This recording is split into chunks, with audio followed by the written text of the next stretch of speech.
Hello. Hey, Sam. Hi, hi, hi. How are you? Welcome to Tea with Jase. Guys, I can't put any light. So we're going to pretend it's nighttime today because it's so hot. There's no way that I'm going to be putting light and sweat under it. So, yeah. So today, uh, Sam, so nice to see you. So nice to see you. Hola. I'm learning Spanish, but I will stop to hola because I don't want to embarrass myself here. So, yeah, today I want to share my dream, guys. I've been feeling like very stressed out about just life. Okay. I have that feeling that I need more out of life. I hope you can hear me. Sam, can you tell me if you can hear me? Because I just came on and I did not set up everything. Coming live now, I feel like, being with friends. So I don't really prepare much in advance. So please let me know if you can hear me. Um, so I was sharing that I've been feeling really low. Like there's more to life, to the life that we're living here. I'm longing for something more meaningful. And so, what I want to share with you is today is my project to build. I have that project for a very long time. It had started already. You see me sweating, guys. I'm in a sunroom and it's so hot. That's why I have no light. So, we're just going to deal with me. Hey, Angela. Hi. We can hear you. Excellent. Thank you. Let me put you on the screen here. Thank you. So I was saying that I've been feeling for a long time that I don't know if it's a midlife crisis, hormone, whatever, but I feel really overwhelmed with life. I feel that there's more to life, and I'm tired of the day to day in Europe, and I feel like the life that I'm living here doesn't have enough, doesn't nourish my soul. Okay. And so I'm revisiting a long project that I have in Cameroon, which was to build a guest house for travelers, for people that want to escape the city, the noise, and want to come to the village. We started to build it. The house is almost finished. It's the roof that's still missing. And because we had some setback financially, so we postponed it for a little while, but it's something that I really want to go back to and focus on as a priority. And yeah, so that's what I want to talk to you about today, about that feeling that there's more to life. And funny enough, that these, I don't know if you guys know the show with Meghan Markle, um, you know, who I was watching a show. I didn't know about it. Hello, A Ford. Good morning from California. Hey, hey. And so I was watching the show from Megan. I think it's Wiz Love Megan, something like that. And I just did enjoy the show. What I loved is the if you haven't watched it, it makes you feel peaceful. She's in a garden. She's receiving guests. In each episode, she receives a guest. And so she does a lot of little preparation, little canapé. Canapé is like nibbles, and she cook and she hosts them, and they're just having a jolly time. And that just, I've watched the whole series, guys. Somebody told me about it because I didn't know about the show a few days back. I watched the show in no time because there's just a few episodes there. And that, you know, took some, made me remember my dream, the guest house that I start building in Cameroon to receive travelers. And it's in a village. We built it in a village in Cameroon. It's about 2 hours from the main city, Yaoundé. And so the idea is to have people coming because we have it's in my plantation. I have a 35-acre plantation in Cameroon, and the idea is to bring guests that will come for the weekend or for a long, maybe a week or whatever, how long they want to stay, and to have them participate in the plantation, for them to maybe plant a tree that they can revisit, but to eat from what we have planted. So to take them in the morning to go to the plantation to harvest whatever fruit or vegetable that will be available to make breakfast.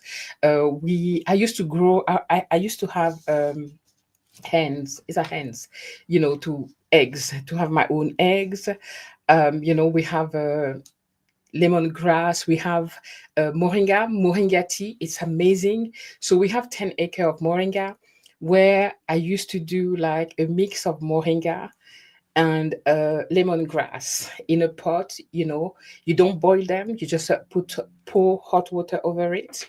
And moringa is such an amazing tree where the seed of moringa, when you eat it before having any beverage, like tea, coffee, you don't need sugar. Whatever you drink after having like a grain of moringa will be sweet. So that's really the dream, right? And same for lunch. We used to do farming. We had chicken, etc. And so that's my dream. I'm a traveler. I love traveling, but I don't know. Today, the conversation I wanted to go to do was about packing light, but it felt so insignificant. I wanted to talk about something that's deeper than that, and that's where I am. I'm a bit like between these. Uh, because I still have children here in Europe, although they're young adult, um, and I feel the obligation to stay here a little bit longer to be able to be there for them when they need me. But at the same time, I have such a strong, strong calling to go back to Africa. It's crazy. I just don't feel like my life in Europe. In the West, I think I've been living here for 100 years. I've been in the UK for 23 years. I grew up in France. And I feel that I've done my time here. And it's time for me to go home and to build, not just go there to maybe a lot of people will go back to Africa and try to create business and make money. There's nothing wrong with it. We need to build Africa. But I want to go for something that's more personal, to reconnect. I feel a big disconnection for a while now. I feel that I don't know. There's something missing in my life. I really, really want to go back home and finish that project. So I spoke to my husband, and what I want to concentrate now for the next few years is to finish that guest house and to move to Cameroon and to launch, I was going to say, the guest house and have travelers coming and experience what I know is one of the most peaceful place to be. Where we bought the land, it's really in a village. It's very remote. So the idea is no TV, no phone. It's really be disconnected from the world, just trying to concentrate on ourselves. And I had so many ideas coming in my head. Like, we can have like cooking classes, dance classes, traditional, something rooted in African tradition, and teach them and share to the guests that would come and visit, stay at my guest house. Let me know what let me know what you think about it. It's not something often when you think of something like that, you think something that would necessitate so much resources, right? So much capital. The bulk of the thing is done. Like, the house, once the house is done, is decoration, and I want to decorate that really simply and only with African, everything that I found in Africa, everything that represents the continent. Okay. I want us to eat in special bowls, maybe, coconut bowls. Like I've seen in Africa, there's so many different like artists who create amazing, amazing stuff that you can create something amazing. Um, I've already, when I had that idea to create this, I went to visit a lot of carpenters. A lot of them will take like natural trees, cut them, and do sittings. It's beautiful. And thinking about that just made me want to book a ticket and to go. But in life there's what we want and what we can at the moment. So I had to set back, and now my goal is really to see how I can accomplish that. So yeah, guys, that's what I wanted to talk to about. If you guys have anything to share, please feel free. um but I'm just going to put that on the screen here so you can see what I've been talking about for those who are joining us. And thank you for being here with me and sharing this afternoon with me. And yeah, so let me quickly check. I've put some note here to make sure that I don't forget what I wanted to talk about here. And also I would really love to pick your brain for a guest house. Let's say you want to visit Africa. Would you be interested in a complete remote place, in a village where you live with the basics, and no TV? The idea is after dinner we put like a wood fire and we tell stories. I remember when I grew up, because I was born in Africa, and when I grew up, usually uh, in the evening, my grandpa or the uncles, etc., will tell stories, like tradition, story from, and usually they were scary story that would scare us. And is that, to sit around the fire. We do that when we go to the village with my husband. And it's that experience that I would like to serve to my guest, to see how it's like to live in a village in Africa, and also to show the Africa that I knew when I was growing up, my parents, where community was more important than everything that's today. It was a simple way of living, a way of connecting. People were joking, laughing, telling stories. That's what I want to recreate. Would you be interested in something like that? Angela did say something here. I think it is a great idea. People will love to visit Africa, but want to experience the real culture of each country. Exactly. And that's my idea, right? The idea is really like, when I have this guest house, is to offer some experience from like villagers, whether it's participate in the traditional dance and singing, whether it's preparing a typical meal, teaching the guests to make a typical African dish, and to test different delicacy from the country. uh, because today you go to Africa, you'll find a lot of, restaurant chain that you would find in America elsewhere, right? But to go back really to the basics. So that it's my ultimate dream, and I'm gonna work really hard, and I think that even takes priority over traveling.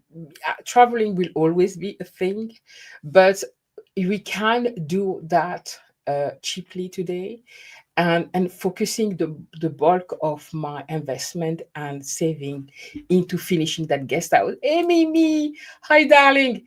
Hey, good to see you as always. Me too, darling. It always brings a smile to my face to see you. So yeah. Hey, Amy, so nice to see you here. I like the idea of a guest house in a remote area, but to be honest, I don't want to deal with bugs and mosquitoes. I understand that. The thing is, with mosquitoes and and bugs is that you have to prepare the place. Okay, and we did that because I arrived with from Europe at the beginning. When I just arrived, a mosquito will bite me, and I would have my arm completely big because I was not used to it. So what we did, you have to clean very well around the compound, right? The idea is to put like a, a gate, a gate all around 1 acre, because that's where the guest house will be, and to clean very well around, and also to plant things like citronella, citrus. Usually the mosquitoes, bugs don't like that. There's a lot of plant and things that you can do to prepare the area so bugs aren't there. And when you are around the fire, at night, there's no bug because bugs don't like fire. And usually that's something that we do actually. What we do at night when we put fire and we want to sit outside is to make sure that no mosquitoes and things like that come. But I won't tell you that there won't be any bugs at all, because if you are in a village, you will encounter some of them, but we'll prep the place to make sure that our guests who are coming from abroad, who are not used to mosquitoes, bugs, and all of that, are safe, of course. And so yes, the place will be, I promise you that if you come, I would invite you to come, by the way, once I've finish the guest house. There's mosquito net. There's a lot of ways to protect yourself from these bugs, right? You have to wear long sleeve at night, wear white if possible, you know, and cover yourself. And there's a lot of way to protect yourself from the bugs. But it is a beautiful experience to have. I know when I am in Cameroon, I love being in a village. It's a complete different way of living. It's so calm. There's no cars, noise. You can hear the cricket, the birds, the all sort of animals noise at night. You know, it's a complete different way.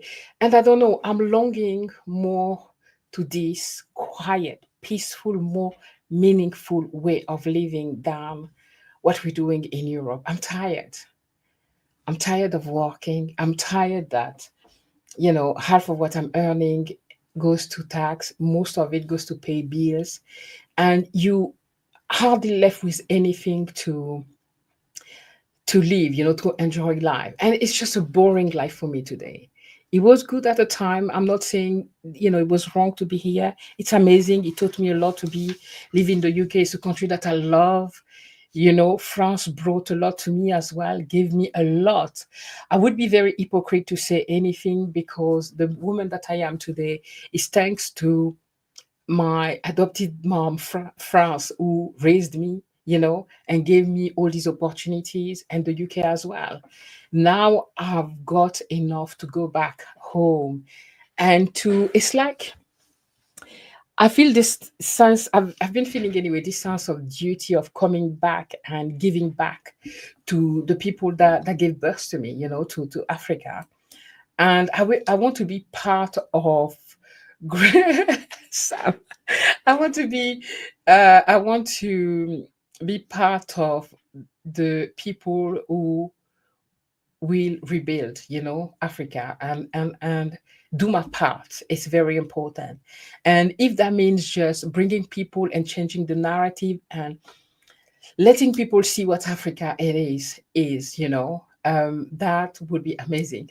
Sam says, great idea. Would you have normal toilet? Yes, we do, because there's two things. The first house that I've already built, it's a concrete house. It's a normal house. It will be just decorated in a way that it looks really traditional, right?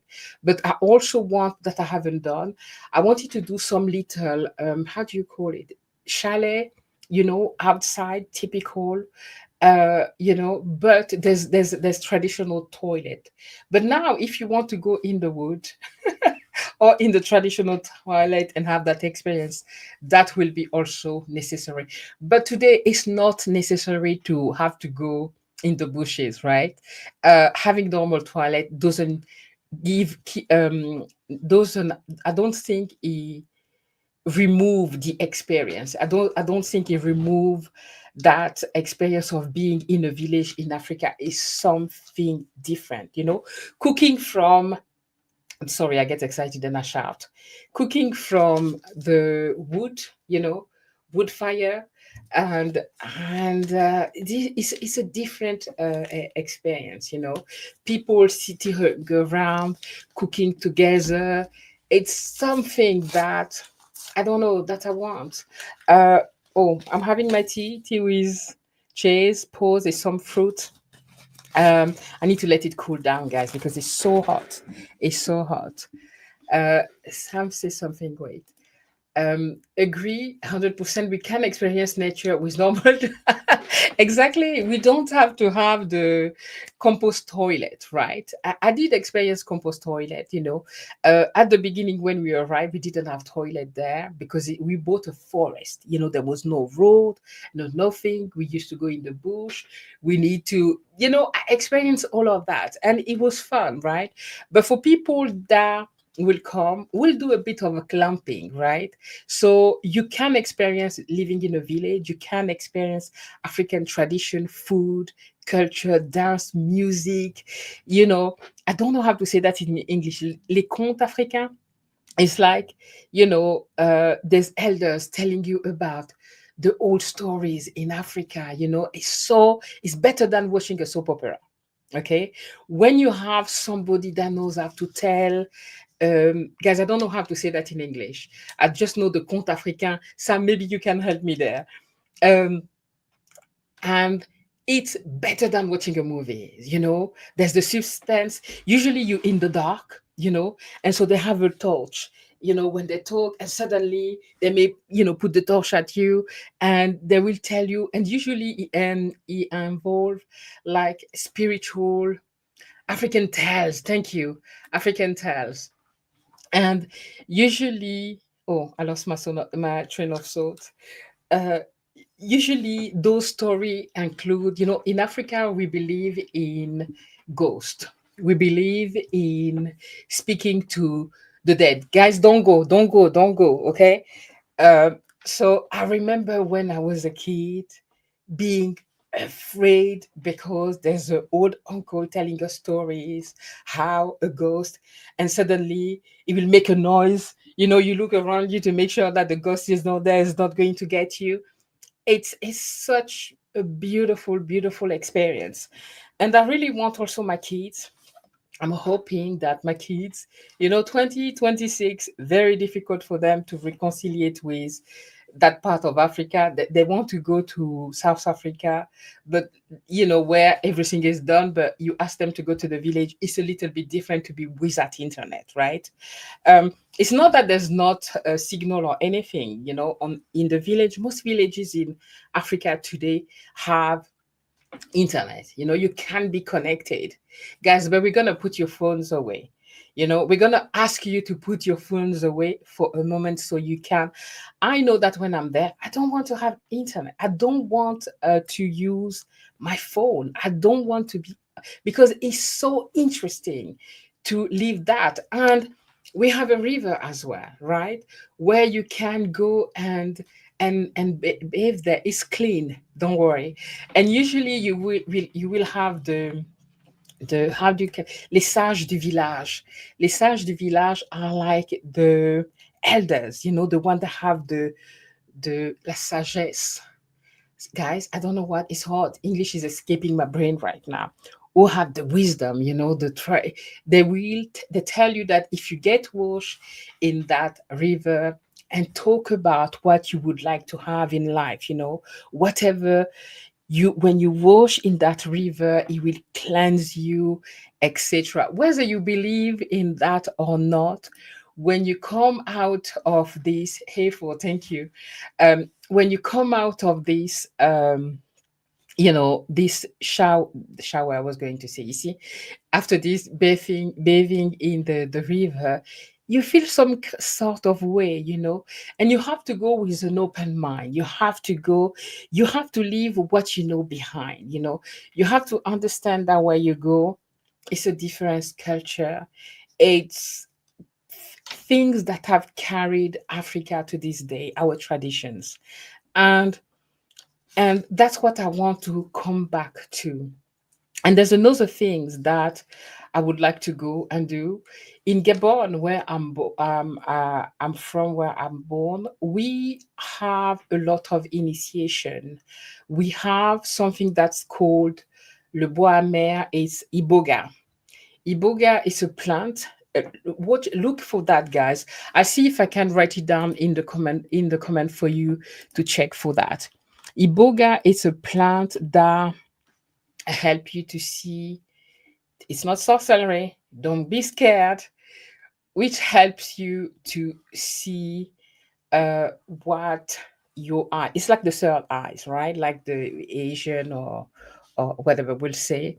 And we have that in Gabon. And it's done by ancient. My mom was initiated to that. She wanted me to take part, but I never wanted to. But we, with age, I want to go back. Let's say you have something troubling you in your life. And that's all the things that I'm talking about that because it's something that I want to bring to that retreat as well, to be able to go talk to one of these people that can see, and if you have a problem, my problem is my weight, has always been, and I think that is a spiritual thing more than food. It's over that. And I want to go to Gabon to go to a village and see those ancient people and take Iboga. Iboga is something that helps you search within you and make you see whatever's troubling your life, what's not aligned in your life. And these are the experience that if you are willing and it's safe, it's something. The good thing in Africa is you can have a doctor, you can have, and if you take it in a small quantity, it's not something that's going to hurt your life. So I want the people coming to experience everything that Africa has to offer. If you have children, you may have to compromise and maybe split your time between Cameroon and the UK, the best of both worlds. Yes, thank you very much, Angela. And to be honest with you, although I have that loneliness to loneliness, anyway, I'm longing to go back home, to go back to Africa. At some point in Africa, it's good to be in nature, it's good to be in campaign and all of that in the villages. But after a while, we grew up. We have to be honest with ourselves. We grew up in Europe, in America, in wherever. You want to come back at some point to some civilization, some technology. So it's a best of both worlds. So you can experience nature, the beauty of being in a village in Africa. And when you want a bit of technology and you come back to Europe, you see you visit the kids, etc. So definitely I will certainly live in both. But that's, guys, that's my dream. Search Iboga. I'm from Gabon. Learn about initiation in Gabon. It's a bit like when the Benin people in Benin voodoo. People are afraid of voodoo. There's nothing wrong with voodoo. It depends on who's using it. And these are the things that I want to go back to really go back rooted to my where I come from. I feel like there's something missing. Um, I don't know where my parents are from. Not that I don't know, I know, but I've never been in my parents' village. And villages in Africa are very important. It's discovering really the roots or where you are from. So one of my quest among that is also to go to explore Gabon and go in the villages where my parents were born. I also That's for another time, but I also have Gabon places that I started Airbnb. Only issue is that is you have to be there for the quality. So it's things that I want to, but my focus is on Africa and most importantly the guest house. That would be just an amazing thing because I wouldn't be need to be on the road all the time traveling. The world will find me in the village. It'd be nice to discuss with people from all over the place who would come. It would be a way for me to travel, but being at home. Um, so Amy says, how do you spell it? Is it a Yes, I've put it there. Iboga, Iboga. It's a plant in Gabon that we find mainly in Gabon, who have been used for centuries. A lot of European Western take that plant to try to reproduce it and make medicine for it. It's something when you take it, you will enter into a trance, like you will see things. It's difficult to explain, and I don't want to scare people here. It's not something compulsory. I'm not saying that you have to have that. I'm not saying that you need to see a, I don't know, is it a shaman? A mom? Hey, my friend Laura. I see Laura. Yeah. Hey, friend. If we have that many powerful mystical forces, how come we are behind in providing basic need and a very good afternoon to you? Always you and your questions. It's an excellent question, Laurent. But you know the answer to that. I don't want to enter into politics, but it's very difficult to respond to this question without entering into politics. Because when certain people came to Africa and, during colonization and all of that, they stripped us of a lot of our tradition, our beliefs of, what had made African what it was for century, and came and made us believe that um, their way was the way, that we needed to take pills when at the time we just needed to know the plant and etc. and still exist. My mom was how do you call it, pharmacope, was a traditional doctor, right? She was working with hospital. When hospital couldn't help, they will send her to her to treat those people. We had a lot of things happening, but our ways have been perverted so much that a lot of us would prefer to buy fake medicine pills instead of first trusting what did treat us in the time. I remember me growing up, you know, I didn't have a lot of medicine of stuff. My mom used to like give us a lot of traditional medicine and we were fine. So I'm not saying that everything is perfect. In Africa, there's a lot to do. Okay. I believe in those mystical forces, powerful mystical forces, because I've seen it. And but now we come for why we can't provide basic need. It's a bigger question, Laurent, that the small channel cannot answer. It's a bigger, a most bigger question than that. Epin, uh, Sam say, will you be living permanently in that village? No. No, Sam, I doubt I would live permanently in this village.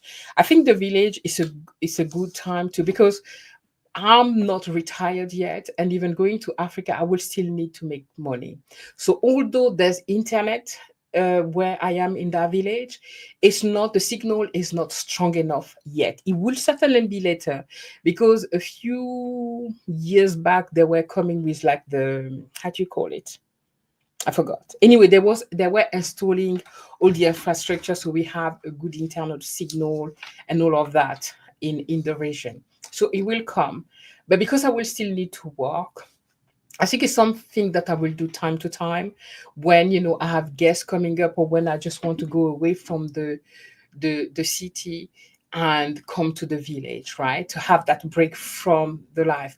Otherwise, I also have a house in Yaoundé, which is the city, the capital in Cameroon, the administrative capital in Cameroon, and that's where my main house will be, and the village will be a retreat for me, a place where I go to escape the life, the because I do prefer being, away from the city. Even where I live in Yaoundé, it's not in the city itself. It's a little bit. uh, far from the city. I prefer a quiet life. Because if I'm moving in Africa, it's not to live, go back to what I left in Europe, is to live something different. And I do want to have always where I live. And that's in Africa anyway, in Cameroon. When I say Africa, I'm talking about Cameroon. To have like a potager, like your little garden, like being able to be self-sufficient for your fruit, vegetable, and you can eat vegan or vegetarian, and and have everything there where you don't have to go to the markets. Only maybe if you want to buy fish, meat, etc. That's the life that I want for me in Africa. I want to be able to plant, to have my food around me, and be self-sufficient. And so for that, you need to lead to be outside of the city, which I prefer anyway, because life in the city in Cameroon, yeah, they can be crazy. There's a lot of car, there's a lot of noise, pollution, and you. But when you are a little bit further, it's a better way of living. Hey, Holly, hi, my friend. Hi, Pin. Good morning. Good morning. And Angela say, people are at the point where they no longer want more possession. So now want to spend money and unique experience, build dream, and the people will come. Amen. 100%. This is where I am. I'm just frustrated. Like, I don't want any more things. I don't want any more possession. I don't want to work just to work to make money and to buy more stupid stuff. I want to live. And living for me is coming back to basics, coming back to basics. And guys, for you guys who are arriving now, I was telling how maybe a contrast why watching Love with Megan inspired me to do that live to do and tell you about that is receiving guests, having people connecting, preparing meals together, chatting, talking, exchanging, more than being on our phone or just being busy and running after nothing, that I can't. I can't. I feel that I need a more meaningful life. At some point, I was feeling like, is it a midlife crisis? Because it's been a while. I shared that before, guys, that if it was not for my kids, I don't talk about my husband because my husband is very flexible. Thanks God for him, okay? I would have I would scold everything and I would go. I would go. Just have like a pied à terre, like a little place where when you want to come back and forth, but just move away from the noise, move away from that, the culture where you always need to have more, work more, bills. For you guys who live in the West, it was America, Europe, wherever, Canada. Life is just about working, paying bills. You receive. It's stressing me to be here. I want to move away from this, and I know the feeling when I arrive in Cameroon. It's a different life. There's his own stress. You have to pick your trade off, right? There's another stress in Cameroon, depending on what you want. If you want to recreate what a lot of us do when we go back to Africa, we want to recreate what we had in Europe. You have to go with an open mind. You have to go and understand where you're going and the reality in this country. If you want to go to try to build the biggest house to show that you did well in Europe, now you came and built that big house. If you want to recreate that and go into another rat race and to show to everyone how much you succeeded, you will suffer. You will go back to the building the very same thing. What I want is completely different. People, even in Africa, when I share what I'm sharing and the way I want to live in a village and in a more remote place, they don't understand that because that's not success. That's like going back. But I think we need that.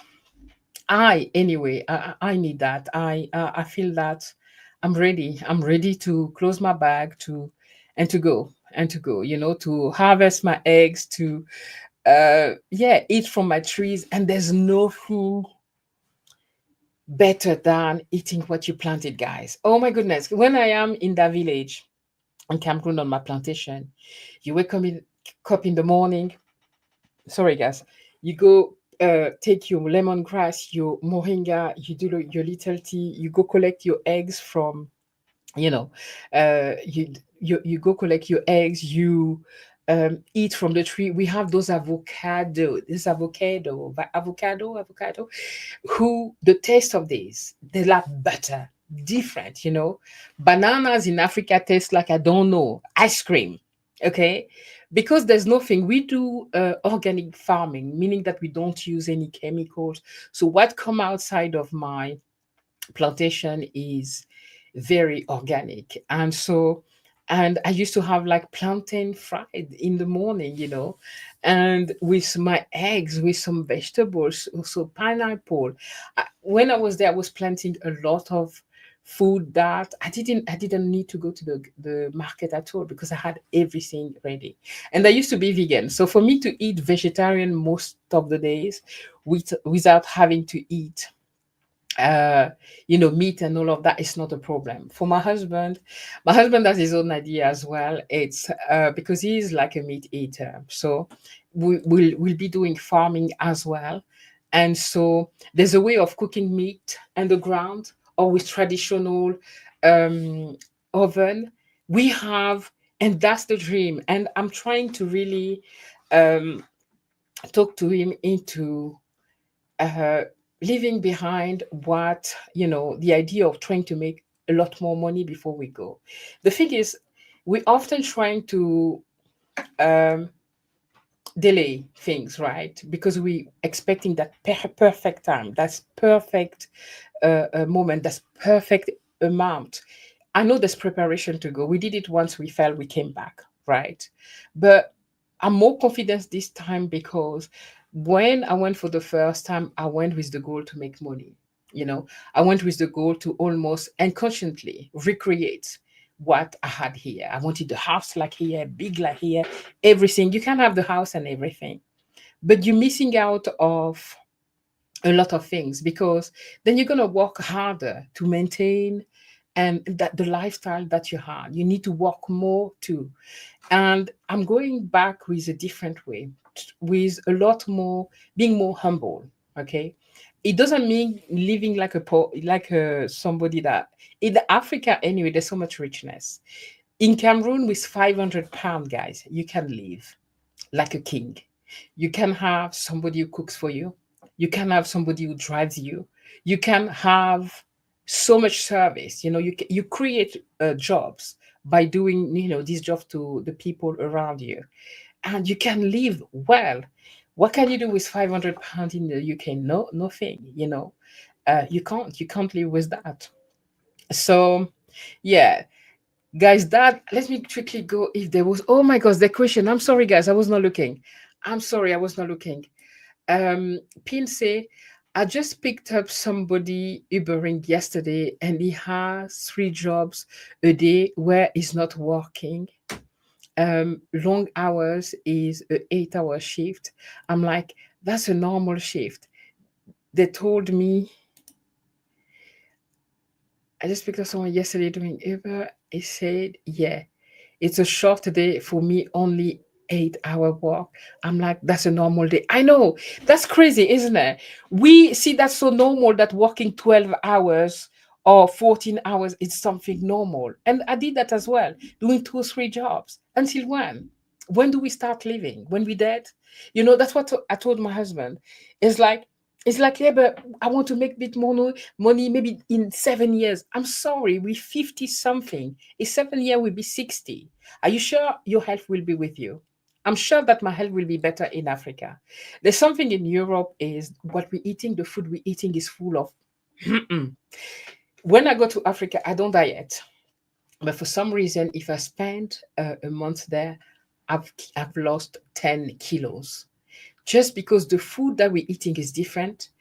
There's nothing in the food that we're eating. There's not like all the anyway, whatever they're adding in our food to make it addictive or whatever, the food that's making us sick. So for me, I'm like, in 10 years, are we going to have our health? I don't want to wait to be 60 to start living. Am I going to be alive then? right? I don't know. We don't know that. So I'd rather do the things that I want to do today.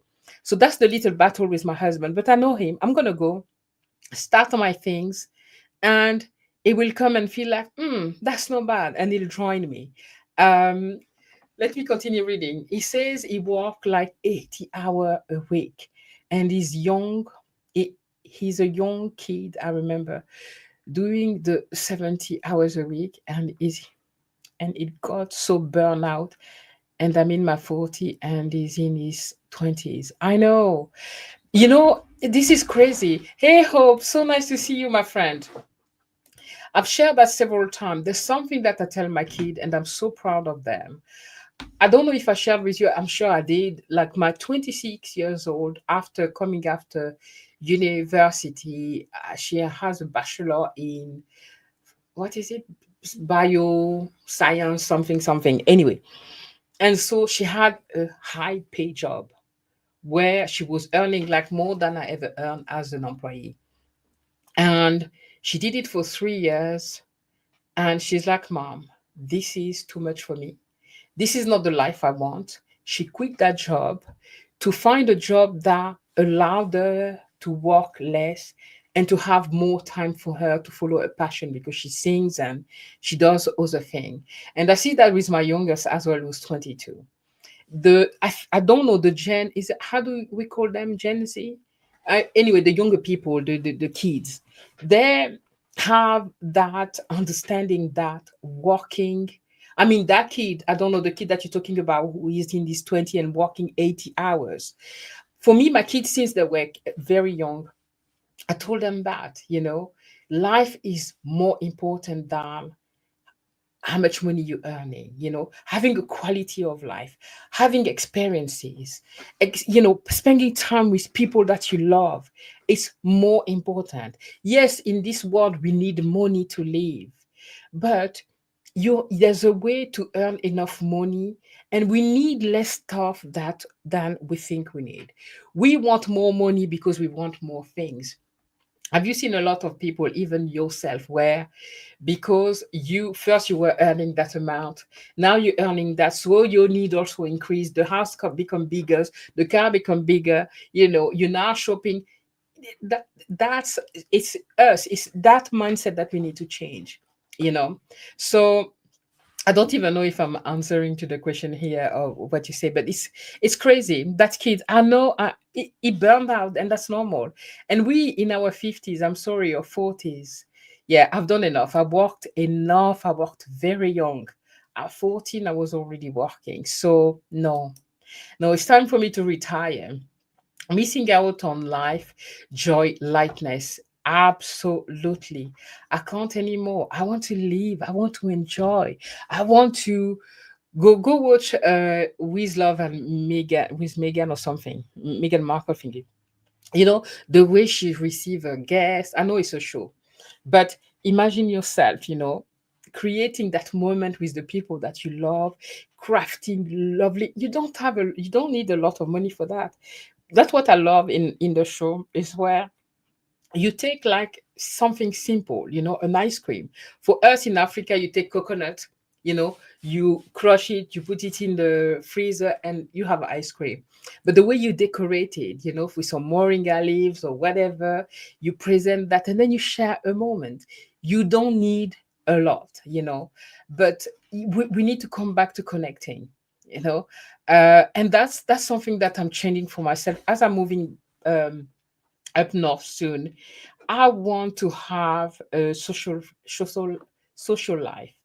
I want to have friends that I receive at home. I want to connect people, not just here live with you on internet. I love you guys. I want to see human as well. I want to touch people.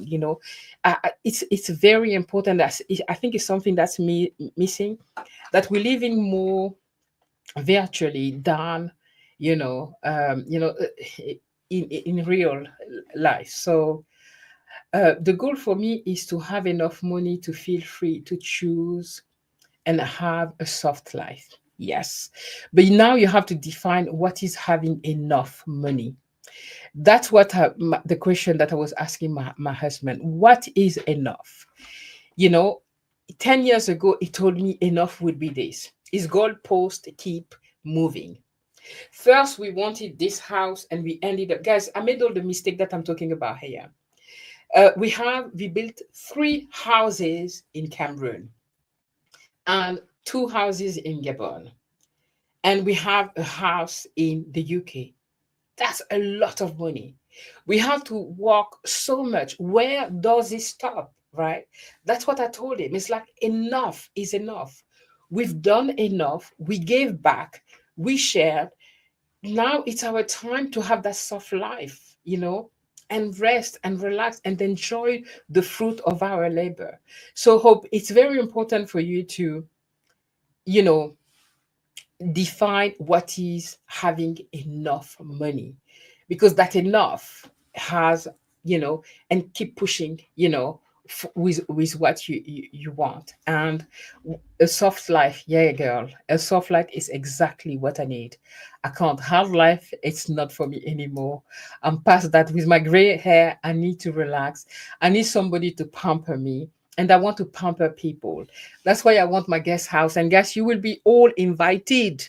You all will be invited to come. Okay. Buy your ticket. That's all I will ask you to do. Buy your ticket. Okay. And come.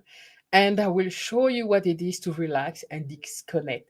That is my biggest dream. It's not a dream. I just have to make it reality. I just have to now move the shift of what I'm doing here and focus on that. Because that's where I feel my soul and my, okay, I get excited. That's where I feel life is. So yeah. Um the house become bigger, the stress. I know.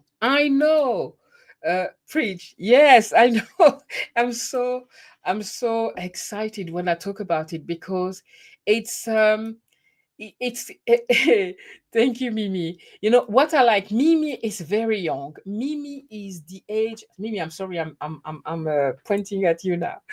It's so young, but it's a beautiful young woman that I really uh um learn to appreciate, and that I love a lot, because I've seen her so young. She chose to not take uh, sorry, darling. Take what society tells you be having a successful life is. And you're traveling and you are a voyageur. You're going to find yourself. I don't know where you are in the world right now, but you decided that what we taught us, my generation, is that you stay at a job for 50, 60 years and then you die. That's what I tell my husband. So you're waiting to die. You're waiting to finish, working until you die and never experience life, and you're doing something different at your young age. And I love that for you, because at your age I didn't know that. I just knew that I needed to have the house, the dog, the kids, all these whatever fake criteria that keep moving. Okay. And you see how inflation is going. Things are getting more expensive, and more and more and more. And when I have the guest house in Africa, it's something that I will document, to really show that you can live with not much at all in Cameroon. I don't know for the rest. In Gabon will be a bit different. Gabon is where I'm from. It's a lot more expensive than Cameroon. But in Cameroon, with having like people that work for you, because you don't live alone in a village. You have a guardian, you have workers, people that you pay, people that are part of your community. Okay, that help you there. What was I saying, guys? I forgot why I'm there. I don't know what I was talking about. It's gone off my head now. um yes, I will show you, what it is that I'm talking about. So I really hope that I haven't sat myself yet to you, organize and see how, what is the deadline. I need to give myself a deadline to make sure that I work toward that, and I can launch and open this guest house in the next few years, the next 2 years, because most of it is done. The house, the walls, everything is done. I have all the material. I bought all the tiles, everything is there. Like, the finishing of the house, all of that is both. I just need to refocus my focus. I was going to say focus, my focus. We're gonna take that, my focus there, and make it happen for me, because I know that's where I will feel the most alive. Because right now I'm just surviving and it doesn't feel good. Malaysia, oh my God, girl. But I'm going to Vietnam to make my dollar stretch. Yes, and they're still work something. I know is what's happening at the moment, and that's clever. Go where your money stretch. Why am I building the house in the guest house in Cameroon and not Gabon? Gabon is extremely expensive. To have the team that you need around you to cook, to help, to clean, to guard the place so we are safe, in Cameroon, it will cost me a fraction compared to Gabon, right? Gabonese, the minimum salary in Cameroon is like 3 times less than what people in Gabon earn.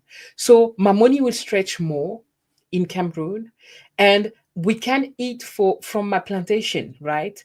And eat vegetarian, or for the stay, or for those who want to have meat, we can add that way, but at a very low cost compared to. So definitely go where your money stretch. I know what you mean by if it still was something. I know. I had some exchange. I had to change some dollar recently and I was crying. I understand. I absolutely love your guest out idea, and you're the perfect person to do it. I'm so excited to see it all come together. Amen to that, sis. Amen to that. And I'm waiting for you guys all here. When it's done, I will send an invitation for people to come and see. And also, my idea is also to change the narrative about Africa, mainly Central Africa. Because a lot of people, when they travel to go to Africa, they go. I did a video recently about the 5 countries that you should start with when you go to Africa. They go to Kenya.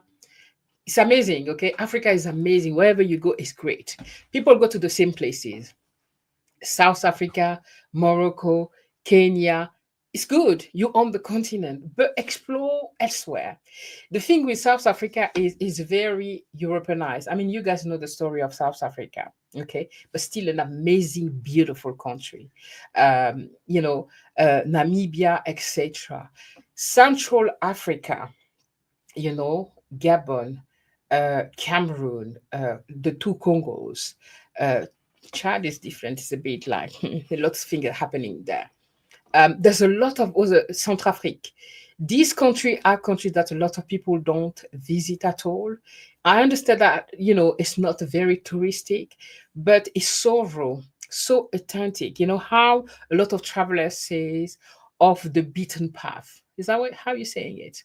You will find that in those countries in Africa. Where Cameroon is the true authenticity of Africa, because they still have the traditions of. You still find the cheftery, in the at the time, even today, a lot of Africa where even today, had tribes, and this tribe had a leader. You still find those existing, and you can visit them, and it's beautiful to see how Africa was before they became colonized, and what it is today. Yes. So, Angela said it might be a good idea to get in contact with Cameroon Tourist Board to see if you can make some contacts. A lot of YouTubers become influenced for tourist board. The thing is, I've been, because I lived in Cameroon for 2 years, even more than that. From 2015 to 2020, I was living in Cameroon, and I came back for when the pandemic came.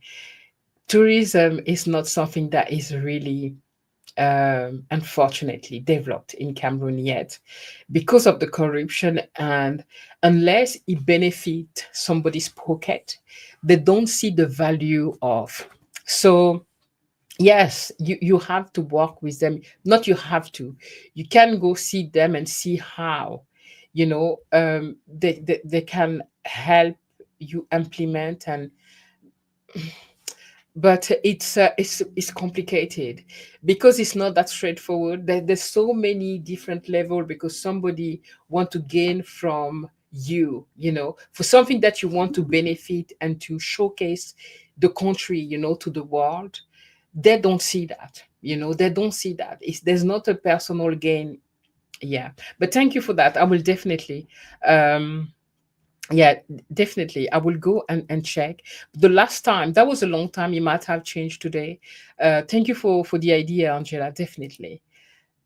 Mimi say, yep, that's how you say it. Yes. Okay. Thank you, darling. And Effort say, I would love to visit Central Africa and also part of West Africa. My concern is getting around. Therefore, I would definitely have to go with someone who is from there and that lives there. You know, for Central Africa, I would say yes. West Africa is a lot more easy to navigate. Uh, I'm African, but I grew up in Europe, and it's been just 5 years that I travel as a solo traveler. And I've been to Senegal, to Gambia, to Ivory Coast, Ghana, Togo, Benin. Guys, you can easily, as a first time traveler, you can go to West Africa without a problem. There's transportation, there's it's very easy to navigate for a foreigner. In Senegal you have Uber, like in Europe, okay, and it's not expensive, and the road are there, the infrastructure are there. And the West African country had done an amazing work where you can go from one country to another by road. There's not a lot of problem. The issue is with us in Central Africa. There's still a lot to do for infrastructures where I've done it though, but I'm a kamikaze. I took the car and I will go from one country to another. I've done that between Cameroon and Gabon several times. It's possible to do. It's tedious. Okay, it's a 16 to 24 hours road because the road aren't good, but it's the same thing that I did when I went from South Africa, from Namibia. I took a bus, it took me 24 hours. When I went to Namibia to Zambia, I took a bus 24 hours, then a train for 26 hours. So everything to do with transportation, still not something that is strong in Africa, but it's coming. I may say something that is extremely silly, but I think in Senegal, they built something recently. Is that Senegal or Cote d'Ivoire? Anyway, if you want to go to West Africa and feel like there's not a big culture shock, that you can navigate easily, Cote d'Ivoire, I mean, Ivory Coast, Senegal, Gambia is so easy. Gambia is another country that's like Namibia, South Africa, very Europeanized. There's a lot of European, American foreigners there. It's very well developed. You're not going to feel like and Gambia is like a tiny country within Senegal. So it's very easy to visit. Um, but I will still encourage you to go to Central Africa, Gabon, for instance, where I'm from. But Gabon is not for the solo travel, the backpacker, because Gabon is expensive. Like the room, you won't find a €10 or $10 or $20 room to a standard that you would like, right? But Gabon is well developed in at to some level, right? It's quieter, the political environment is quieter. There's a lot to see, and Gabon is also one of these countries that is unmatched when it comes to biodiversity, when it comes to, how do you call it? It's still very rural, virgin. There's those people go to Kenya. There's a safari in Gabon that it's amazing. You know, uh, so it is feasible. And nowadays, yeah, there's a lot of organization, because if you are afraid to go, and I understand effort, you can go with organization that you go as a group. It's less scary, a lot more expensive. I prefer to do by myself because I organize the way I travel, and and I managed to do that. And trust me that if I manage to do it, you can do it, because I've been to places by myself, and you just have to pay attention. There's always a way, in Africa, to find somebody that can. There's guides anyway that you can take. You just have to ask the right person and to be advised, somebody that can take you around. It's definitely feasible. Yeah. And if you ever want to come to Cameroon, you know who to call. Yeah. So I'll be happy to show you around when I'm in Cameroon. Um, Looking forward to your project. Me too. Me too. It is a dream, guys, and I need to make it reality. This is why I wanted to do that live and talk to you about it. I never spoke about it really, because until it was finished, if it was like, you talking about something that's not done yet, and what if it's not happening. For me, doing that is accepting that you may not succeed, but most of it is done. It's just, I think now, having the courage to make it a priority, and to go, and to go and do it, right? And I know that my kids are one of the things that makes me feel like, can I go completely, and leave them behind? Yes. And they're definitely behind me to say, Mom, go, whatever makes you happy, go, we're going to be fine. And that always can come back. So, guys, watch this space. And just talking about it makes me so happy. And I feel that is going to be a healing thing for me, as I say, my health and all of that. I've been battling a lot with one of my biggest battle is my weight. And I feel it's, as I was saying, it's more spiritual. It's something that I don't know how I'm mixing my health and the guest house. I'm talking about wellness, having this guest house, and doing what I've dreamed of is something I know that will reconciliate all part of me.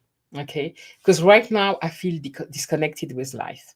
I feel really, when I'm here, I feel like I'm in limbo. I don't know what I'm doing here. I have no purpose anymore doing here, being here.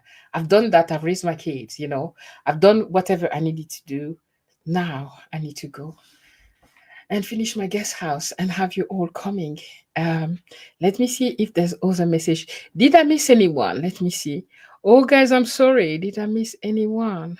Yes, there's new comment. Just 2 seconds. Um, I love solo travel too.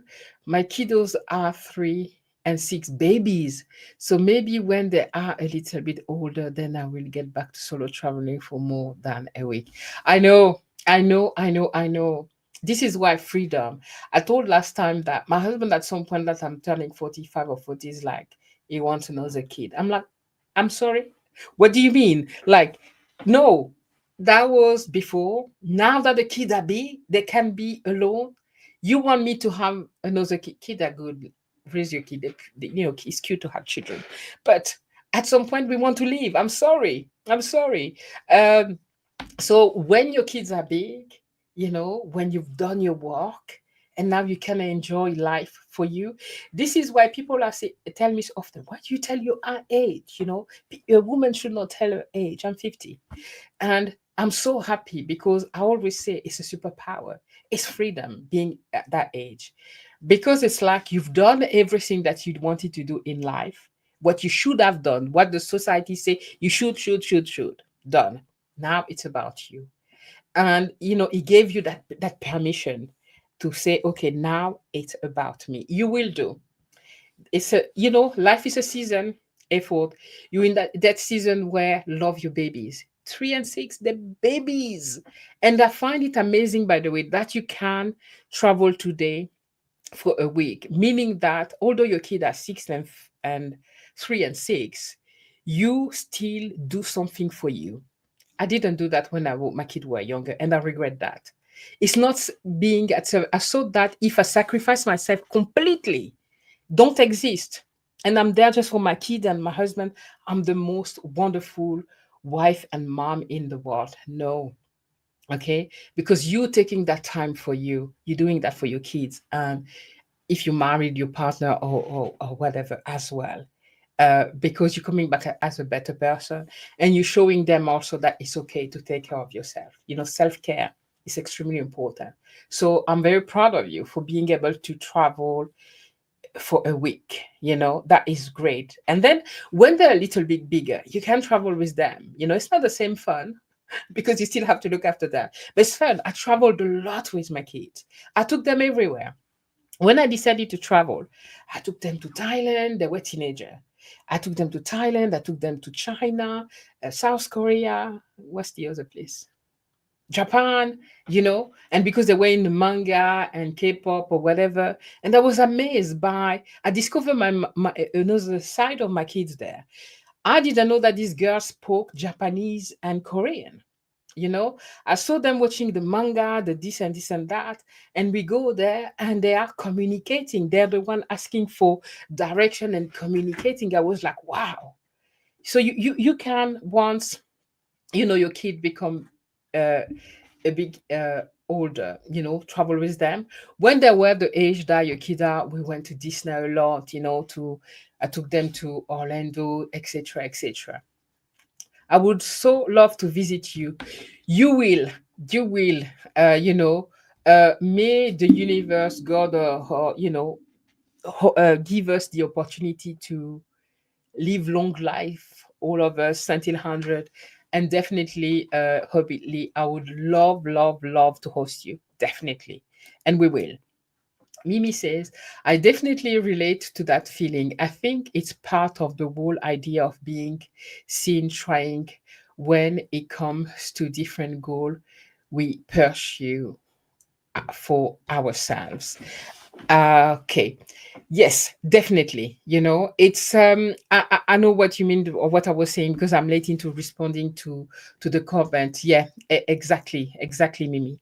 Um, so Angela said, "Go for it. Have no regret." I will. And I love, thank you so much, guys. Thank you so much. I was afraid to share that because I'm like, okay, am I crazy right now? And people would think, but no, it's something that I truly believe in. And I know it's something that is going to, I don't know, will actually mend something within me, because it's something that I truly believe in, to show the guest, to show friend, uh, what I see in Africa, what Africa has to offer, our tradition, our culture, and not that new. Anyway, let me. I was going to go elsewhere with that. Okay, my goal is to be a traveling artist, see places and draw those places. You are so amazing, guys. Pin has a channel. That's a channel name there. She draws, and she draws usually live also. And so, whatever video she's drawing, she's doing an amazing job. She's so good. You know, I wanted at some point to send you. Maybe I'll send you once my house is finished. My guess what house is finished, to do a draw of it, and then I had it like a frame it in there. That would be amazing. That's something that I would love to. Yeah, that's a great hobby. A great thing to travel as an artist and draw places. Amazing. You can sell that art as well. So Ford say, yes, my husband know I need my travel time. He tells me, go. You have a God husband. You have a God husband. And I do have one as well. Somebody that don't want, who wants you to do you, who is happy, who's not afraid to let you go and experience you. This is amazing. If you have a 3 and 6 years old, I'm sure you're still very young. Sorry, I call everybody my kid. You must be like in your 30s or 20s, even in your 20s. So it's amazing to have a man that supports you. Wow. Okay. That is amazing. And yeah, um, now that I'm a bus driver, if I can get my art thing going, I could do traveling in the summer if I can get my budget under control. Yeah, Budgeting. I'm crazy like that, where for 35, hey baby. Everybody's when you're 50, you're like an ancient. You see everyone else as your kid, as a lot younger than you. So it's a budget is something the same. You When you say you budget under control, do you have often like an amount that you want to have before traveling? For me, I'm so crazy about traveling is I always have like an account for traveling. Guys, even when I don't earn money, because I'm a freelancer. So freelancer, sometimes you don't have contract. If it's £1 that I'm gonna save, if it's I don't know, but I have investments as well that bring money will help me travel. And but I always make sure that I have some money saved for traveling. And traveling is so important for me that safety of course, always. I always make sure that I have my accommodation, as a minimum. And I will just go and make it work. You know, I would go and stretch that money, and it depends on where you go. There's places where you don't need that much money. I did love Thailand. Thailand is a place where I want to go back one day. I did love that place. It's very economical to travel in Thailand. Um, compared to Japan. In Japan, I was crying. I'm like, oh my God, but it's a great experience to have. Um, I've been practicing drawing houses now. I'm working on one in pencil, so I would love to draw your house. I'd love to, even for a picture first, and yeah, I'd love to have it certified. Hey baby, yeah, enjoy being certified. It's a beautiful age. And yeah, um love. Hey hope, love your mindset, simplicity and joy in life. Most people only value material things more than anything. It is sad, the house, the car, and I know, but I think I've always been that person. I always have like a rebellious spirit. I always feel that I'd be somebody who would have been happy in the 60s, living in field and not with a lot and just baba cool. Because I've never been someone that was interested in like the corporate ladder, like earning and like being so loyal in a company because you want the position. Never, never, never. Maybe because I grew up in France, and French people value a lot personal time, you know, and having your hobbies and enjoying life. For me, money is just a mean to get something, but I would not at all cost. I've refused a lot of position where I could have managerial job and earn four times what I was earning, but have a miserable life. I remember when we went to Bahrain, I was offered a job, and my husband also has a job as a consultant, so he was traveling. And I got also offered a job that paid very well in Bahrain, but I had to travel a lot as well. But who would look after the kids? It's true in Bahrain you could have nannies and all of that, but that's not the life I wanted. You know, for me, I value life way too much. The car, the house, yes. Once you have all of that, because I just do what society said, I did all these things. Once you have that, then what? You see that it doesn't make you happy. You even slaving for this, paying the mortgage for years because you took a house that's way too big for you. Okay. We just sold our house where we have 5 bedroom, conservatory. Comment on appelle ça? There's so many rooms in this place. Okay. So big. Even with our kids here, we can't even take care of the house because it's too big for us. We sold it. Okay. We bought something that is half the size of that. And I feel so much better. Okay. And today we have an old car, instead of having a car payment and all of that to impress who I don't know. I'm not in this life anymore. And this is a lot of us. And I'm talking now to my African people, is that we too much about, how do you call it? Appearances. Okay, appearances. That's why I was telling at the beginning is I don't want to take you in the city center. You can visit and all of that, but when you will see that in any big African cities, capitals, it's the same thing that you see in Europe. People are running after possession and etc. And I was shocked when I went back to Africa, and I'm trying to relive what I lived with my mom, that simplicity. And I have people that like fighting for their life to be able to buy the latest iPhone, to buy. I'm like, even here, you know. But when you go back to the village, it's a different thing. They have one pair of shoes, but these people are so happy. This is crazy when you are in these villages in Africa. The people are so joyful, happy. You'll think that they have nothing.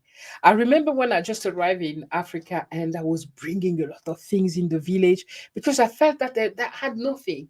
I would bring shoes, clothes, a lot of things, but a lot of them they will just take it and give it to other people. They may take one or two things. They don't need all those, they don't need 10 pair of shoes. And it's a much simpler. Like today I have how do you call it, capsule wardrobe. I have very little possession when it comes to my clothes. Okay, I can take one luggage today, and as I'm moving again, I'm throwing half of what I have and even more. The one to comment is my husband. He's a maximalist. I'm rooting for being a minimalist, living with minimal stuff. We don't need that much things. I usually try at least 5,000 in the bank. Then I can, if I can, I try to have the fare, transportation, how prepared for. Holly, 5,000 is a lot of money. You know what I could do with 5,000? I'll be traveling for 3 months. You know, today you can, if you go on Google Flight, depending of if you decide to where you want to go, if you specific, sorry, about what you want to go, where you want to go. On Google Explore, from where you are, you often what I do, I don't have a lot of money, but I want to go somewhere. I go on Google Explore, and what is the first cheapest flight out of where I am? I did it last time, and I arrived in Milan in Italy, Italia, Italy. I don't know anymore how to speak, and and 5,000 is quite a lot. Where are you trying to go? It depends. Where do you want to go? There's places, it's true, where 5,000 wouldn't be much.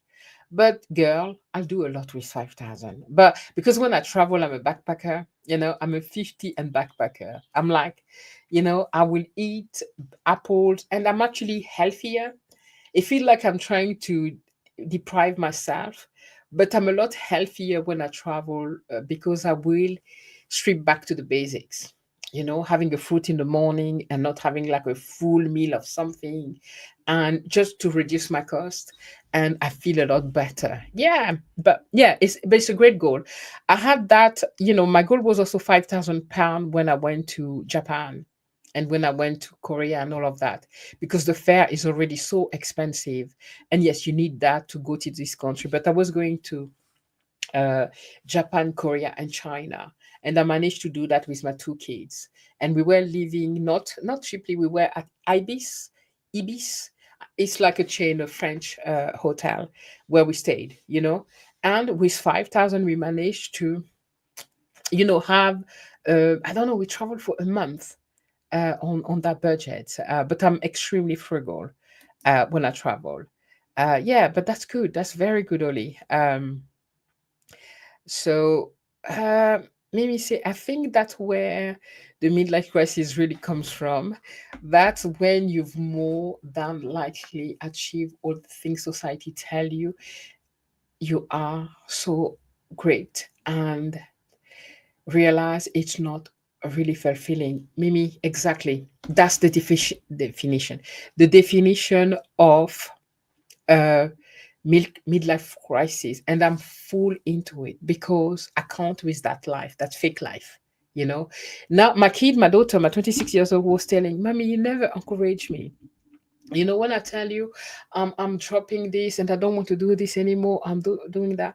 I tell her it's not that I don't encourage you, but you are even harder to yourself already. I don't need to add to that. You are your worst critic, you know, and I know that everything that you're trying to do and forcing yourself into doing aren't important, because I've done everything that you're doing right now, and I know with experience that it's not important.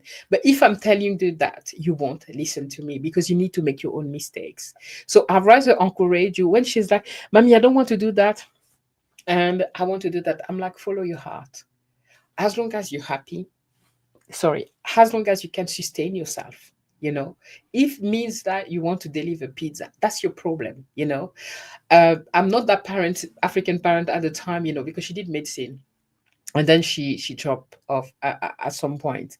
That was like, you need to be a doctor, a lawyer, etc. It's important. We need them. You know, we need them in here in Africa. We need them. But this is, if that's not your calling, you're gonna be miserable, you know, and you can always catch up later on in line. There's people at 30, 35 decide to change their career and become. But do you, you know, what do your heart tells you? You know, what makes you happy? What makes you tick, right?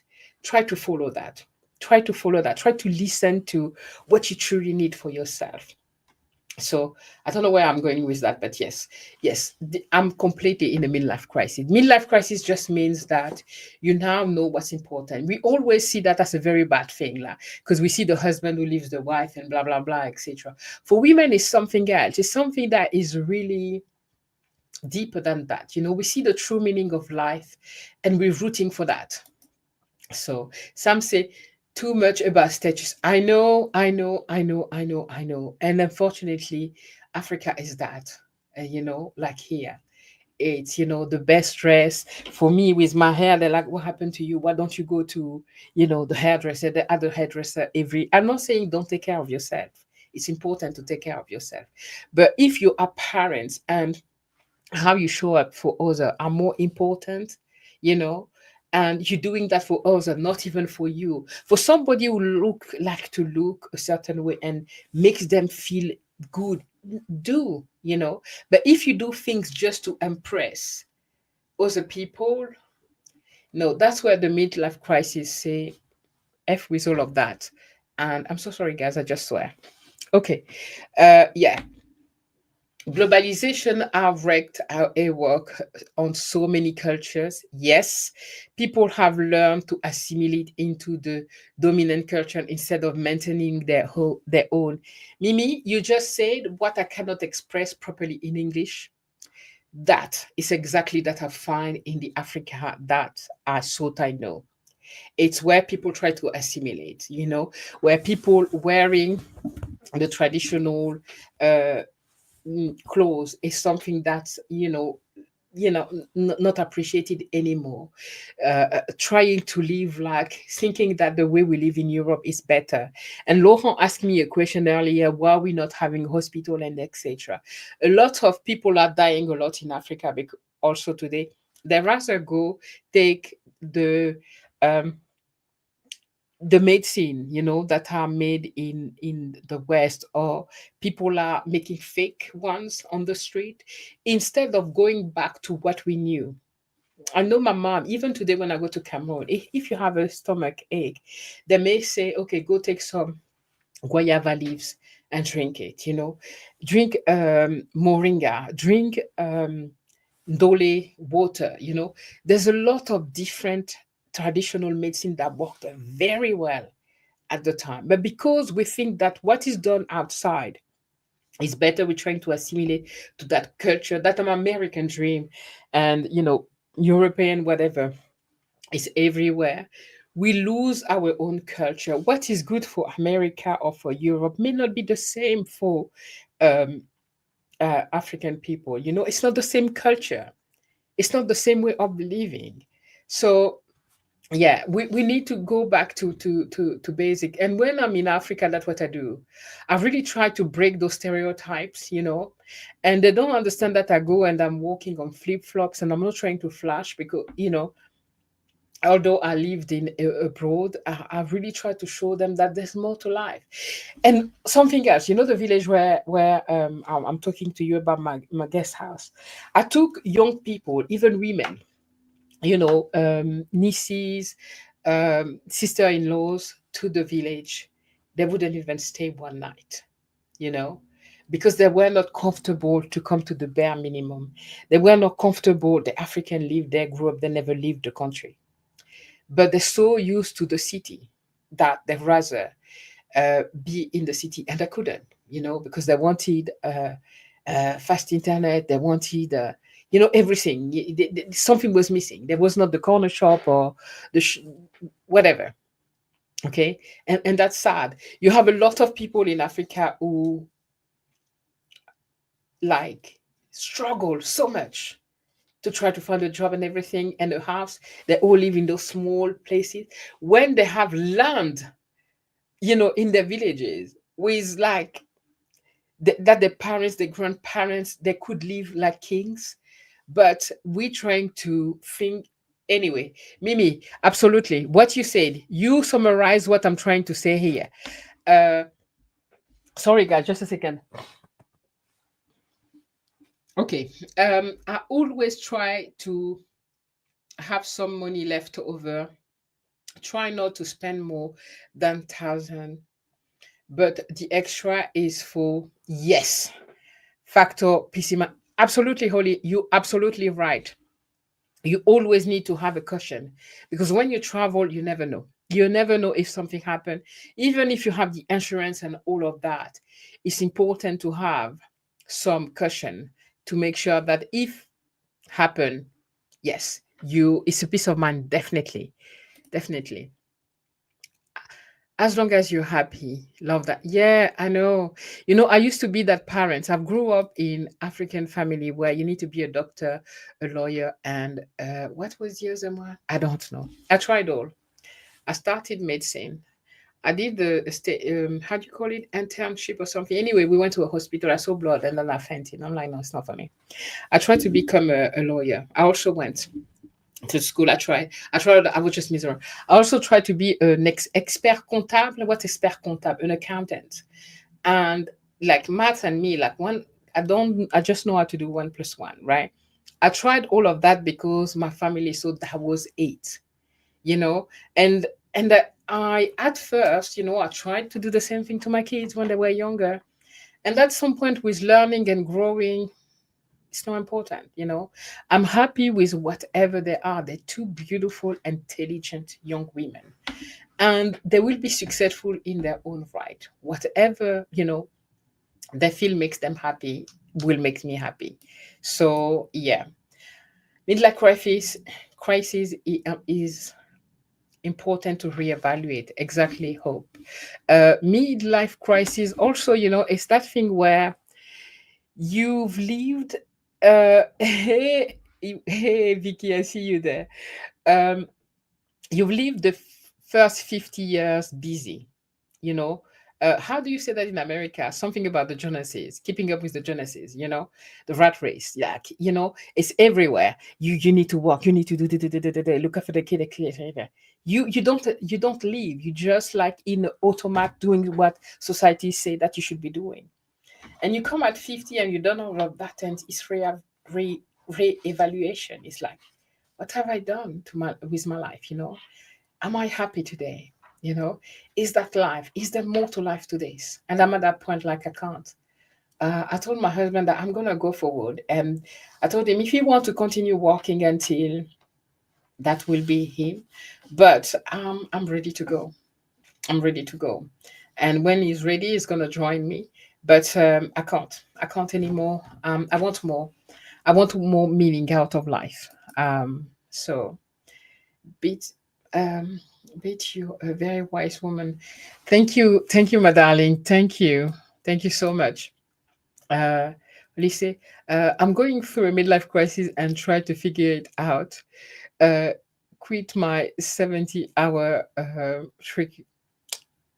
trucking job, become a part-time bus driver, Uber artist, and I've never done art in my life. Yeah, it's that, I've been there too, where you reevaluate and trial and error, right? when you are in that midlife crisis, sometimes it's difficult to see clear in what is the purpose, that's what you want in life. So you try a lot of different things to find your what you actually want. Okay, I went through it as well. I tried so many different things. Is that, no, it's not that. Anyway, you'll see that on that channel, right? That channel started in me trying to talk with a very poised voice and doing podcasts or doing, I don't know what I was trying to do, right? Then you move to that. You will see all the changes. I'm like, okay, do I want to do that? Not that. Or should I do that? Not that. And I think right now I'm sitting really in my truest version of who I want to be, and it evolve anyway. Today is that, it will evolve with time, and I think it can just be better. So, Pin, you only 40, right? So you in your 40s still. It takes time. The midlife crisis, it's a long journey. Like perimenopause can take 10 years, but you'll get there. You get there. And all of these different experiences that you're having is something that serve you later. Whatever you're doing, you're learning a skill that is going to help you further, one way or another. So I tried, guys. I even did something crazy. I'm not I want to try every or something, like, I'm like, okay, let me try. I've tried so many different things. You know what's every it's in the UK. It's like UPS or whatever, like to supplement my job. I'm like, that is not for me. You know, I did it for 24 hours. I wanted to try, am I able to do something like that? But do I need to do that today when I'm 50? And where, no, I think my time is better to serve something else. But I did try a lot of different things. But where I'm sitting right now, I know there's a better way to use my time and my skills. So yeah, and that's my guest house. Yes. So you get there. Yeah, for what you're saying, um, before going back to basics, and not following the Western mode, even we are looking at ourselves and going, what the F are we doing? Yes. Yes, we are, But that's a good thing. It's not a bad thing, because it's like a, how do you say that, guy? Intro introspection, like you checking yourself. It's something that we have to do often. And it's like, question yourself. Is it really what you want to do? What the heck are you doing? When I tried to do the everything, and I was laughing at myself. I'm like, what are you doing? Why are you doing this? Do you need that? Is it really something that had value to your life right now? Is it cost effective? Not all hustle jobs are something that bring um, that income, or that, I don't know. Anyway, guys, yes, but I understand, Holly. You'd get there, and you find a balance at some point. It comes with time. It comes with time. I had to do a lot of really silly things before I come to that. Hey Vicky, I've seen you for a while. It's okay. I'm always happy to see you. So nice to have you here, sis. Um, hi. Okay. Hi, Holly. Okay. So Mimi says, yep, keeping up with the Jonases. Yes, thank you. I am okay with letting the Jonases be in their own lane at this point. See, this is why I adore with you, because you understand that today, you know. And I do hope that we raise our kid, for us who are parents, like Holly, you have babies, 3 and 6, to teach these kids that whatever the media is selling us, this is not life. You don't have to keep up with anybody but yourself. And the reality is, what people call success is not the truth for everybody. It's not the big house, the big house. And the thing is, you, what I tell my kid is like, a lot of these people that you see, whether it's in Africa or in Europe, wherever, with the big car, the big house, they're in debt. They don't owe these things. Okay? They don't owe these things. These things are owned by the bank. They didn't pay it cash. They took a fat loan, you know, to be able to flash and drove this big car, but they don't own it. They're slave to these things that they're gonna have to repay for. So yes, I'm agreeing with you. We need to leave the Jonases in their own lane, okay? And we will take our own lane. We are here for ease, for peace, for quietness, and to live what is true into this life, and it's not keeping up with things. uh no, not at all, not at all. I remember a time where I was a slave of like shopping, fashion, buying clothes with tickets that stay in the cupboard that you never even use because you're trying to aspire to be somebody that you think you should be. Okay, buying the clothes for the person you should be. Like I used to wear heels. I hate it, you know or wear like those very nice dress. I've never been that person. I've always been that rebellious person wearing my jean way. Dressing nice is not bad if that's you. I found women that dress well, beautiful, and their confidence show because that's who they are. But if you like me and what you like, hey Tracy, if you are like me and you are somebody who's more easygoing, and like for me, I wear trainers with everything. I annoy people at weddings in Africa. I shared with you at some point. I bought glittery trainers for weddings. I wear trainings with everything. My comfort is more important than anything else because I don't need to keep up with everyone else. Okay.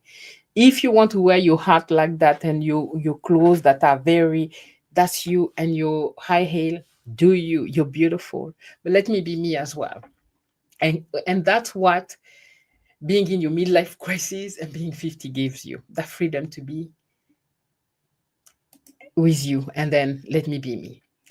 uh Vicky says yes, we in the US get caught up in the rat race and keeping up with the Jonases. I probably would still be trapped there if I hadn't gotten laid off at 55, right? Sometimes there's a lot of blessing in disguise. Is that how you say it? You know, when you're being laid off at 55, you're like, who will employ me at 55? Because when you're 55 in the workplace, you're like ancient now. It's difficult to find a job. But I know you because Vicky and I are friends. And I know, and go check her channel as well. Vicky talks a lot about aging on your own term, meaning, you know, the life that you need to have have to age gracefully and preparing as well for, what you may not foresee now, if you become incapacitated, except, I mean, she said it, she's more eloquent. That's just go there. We all need it, whether you're 26 as Mimi, I'm sure you're older than 26 now, but I stayed there. So that's what age you are in my head right now. Or 60. Vicky's channel teach you how to, look for what we don't think about, when we're getting older, when we maybe become disabled with age or dementia, etc. It's a beautiful channel, not boring at all. It may sound serious. The way she presents things, just amazing. So, and I know uh, the fact that you got laid off opened up so much for you and made you free. So yeah, yeah. But a lot of people in the US understand now that working, slaving for 12 hours, and people in the US are afraid to go on holiday, like because they're afraid to get laid off. No, no, you're not owning my time. And that's a choice that I made for myself for a long time. Stopping by. Thank you for being here. Sum up, Dawn. Great conversation. Thank you, Tracy. Thank you so much. Thank you for passing by, and thank you for the support. Um, Angela say at midlife, you come to term with having more years behind you than ahead. So you realize you have to make them count. Thank you so much, Angela, for saying that. It's exactly that. Guys, when English words are missing for me, you guys are just translating exactly what I'm trying to say. Exactly. Okay. You understand that whatever years you have left, make them count, right? Make them count. I don't want somebody to tell me that I'm allowed to have 2 weeks per year to use my own time for me because I need to spend 80% of my time to make them rich.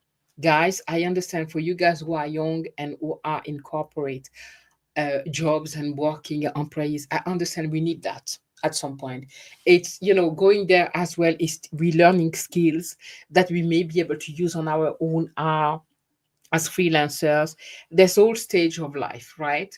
But at our age, because I know Angela and I we're in the same age range. We midlifers, okay? We you want to make whatever you have left count. For me, it's creating memories with my kids, with my family, and yeah, in depth until I know, Hope. Yes, exactly. When I came in the UK, I was shocked. I go to Tesco. Tesco is like Walmart or supermarket. You have these people who are 72 years old, 73. They're still working because their pension is not enough for them to live, because and because and because and because, right? And for me, that's crazy. These people will work until they die. I'm so sorry. I'd rather go to Africa, be in my village, live simply, but enjoy life and not just working. I'm so sorry. Not me, not me either. Not me, darling, not me. Uh, I hate in having to dress for corporate America. I'm a jean and sneakers girl, and I happily donated my corporate America wardrobe the day I got my layoff notice. I understand that Vicky always have those beautiful t-shirt, like those t-shirt that have like sayings on the front. I forgot how you call those. The same. I had the dress, the jacket, the blazer, all of that. I gave all of that away. You know, that was not me. That was not me. I'm comfortable with jean basket t-shirt, you know, and yeah, yes. So I understand that. I understand that. Uh, Ensure your golden years like you ensure your car. Yeah, I love that. Guys, I need to drink my tea that's cold now. Sorry. Mm, Zambia. Guys, I love Zambia. Anyway, let's not go there. Um, yes, and that's what Vicky's teaching you on a channel. Ensure your golden life. Yes, like you ensure your car. You need to make sure that when you're older, things are taken care of for you. you know it's not the state that will come and take over your things because you haven't prepared, or etc, etc. The good thing that we have in Africa is we take care of our old people, but even then you need to prepare for your something that we don't do in Africa, like wheels, etc. We're not good at it, because if you talk about wheels or preparing for when you pass, people would be like, okay, they want to kill me. Okay, we have a lot of work to do there. So I use Viki channel often to try to educate my own people.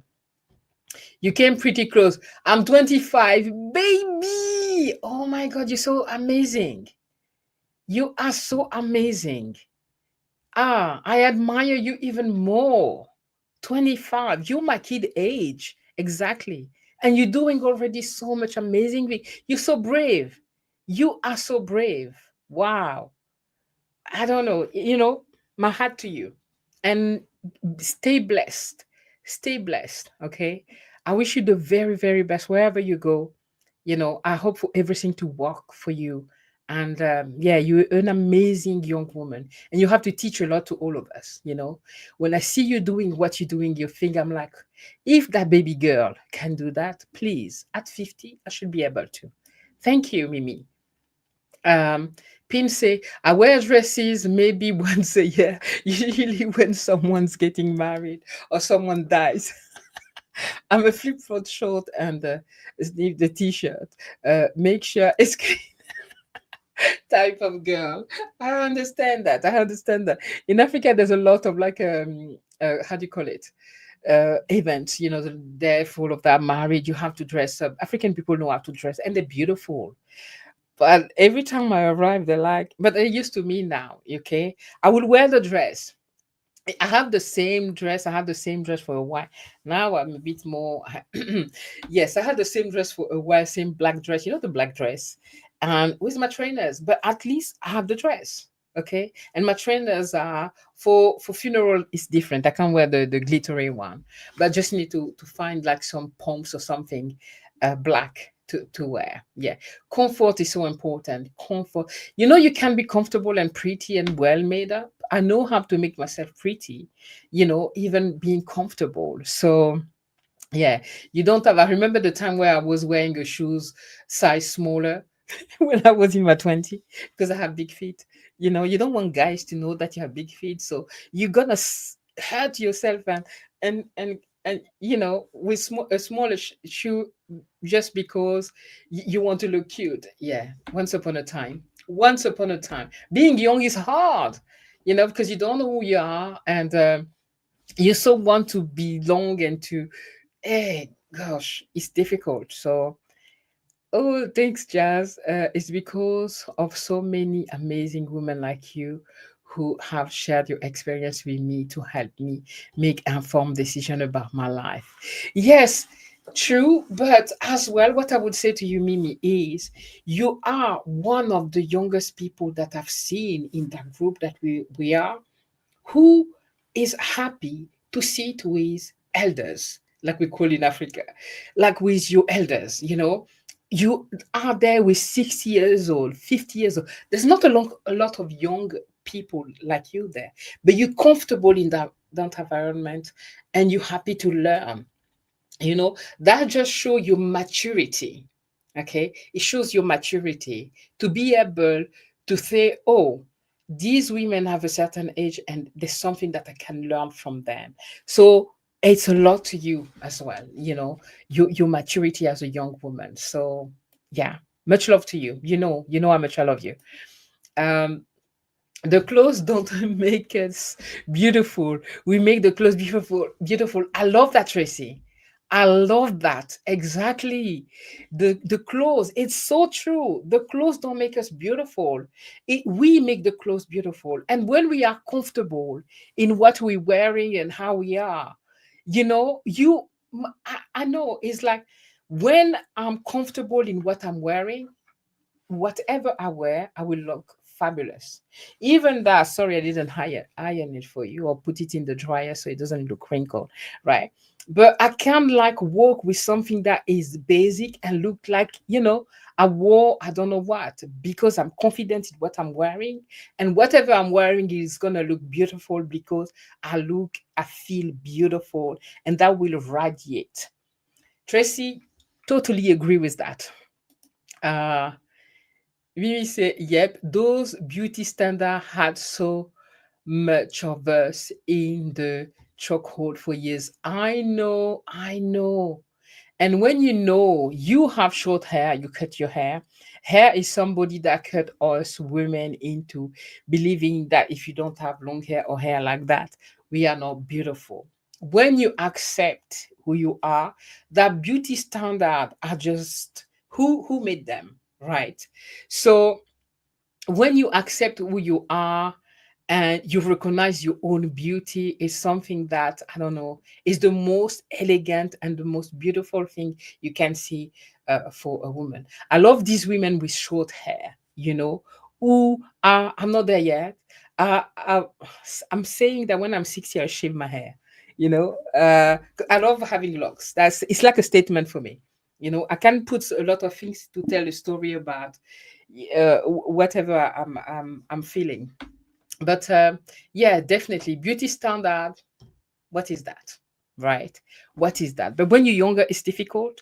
I see my daughters, my youngest especially, it's very difficult to find yourself beautiful when the news, the television tells you something else.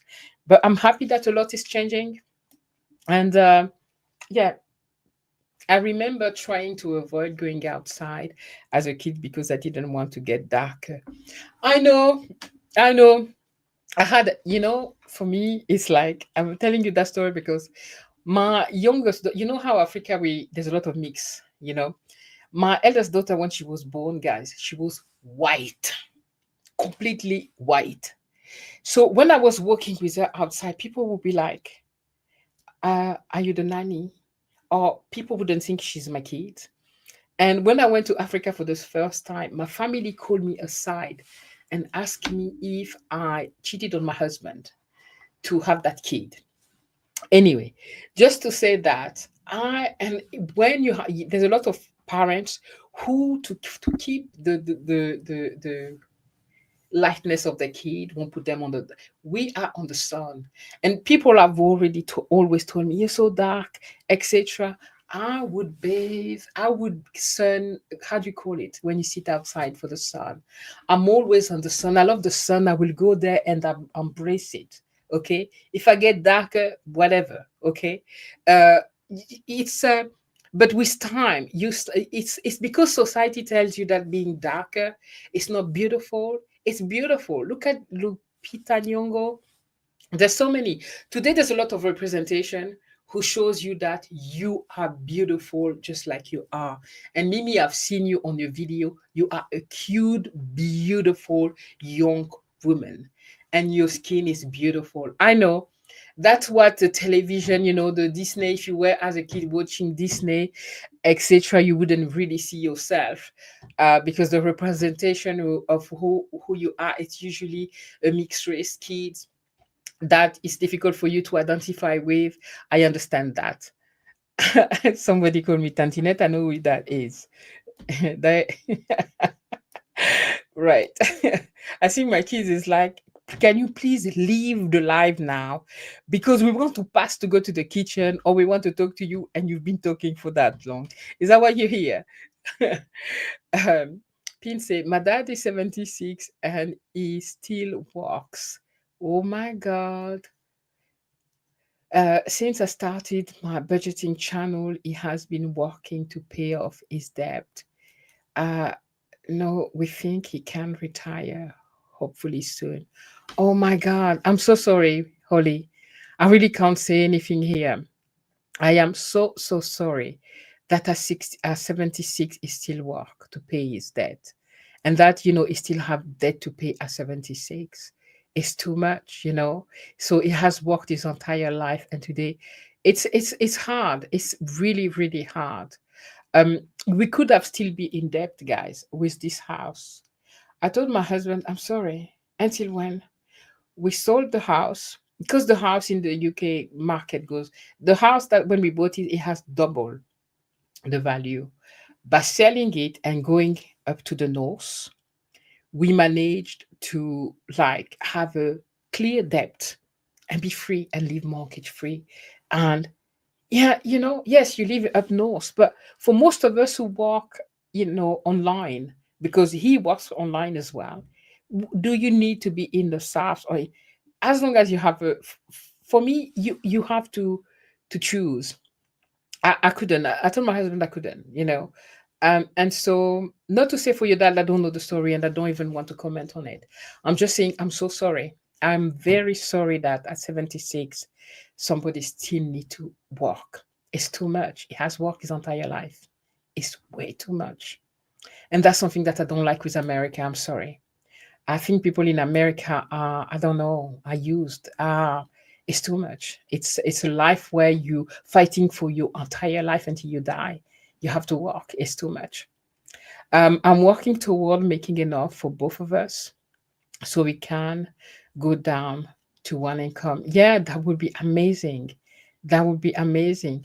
And I love that you live with your dad. I told my kid that don't be in a hurry to leave. They both left and came back. Life is hard. I'm like, don't be in a hurry. As long as your parents have, you're not married. Where you going? What do you want to live by yourself? Four adults living in the house, we at least have enough income left for ourselves. We don't even asking you to spend much or to help much, but at least you can use your money to do something meaningful that you want to do with.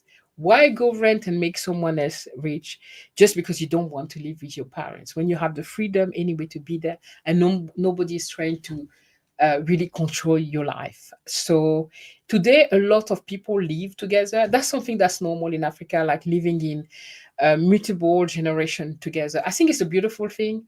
And you know what I would love, guys? I told them that they're not happy with that. I'm like, in Africa anyway, I have like the house that we built, they have their own corner, like they have their own studio apartment there, and they can do their things. I want us to live together, you know. And we see that in Africa, you have a land and everybody come and build on it and live together. You know, life is easier. There's community. If you have kid, grandma is just next door, etc. And I find it beautiful that you live with your dad. I find this really cool. Oh my god.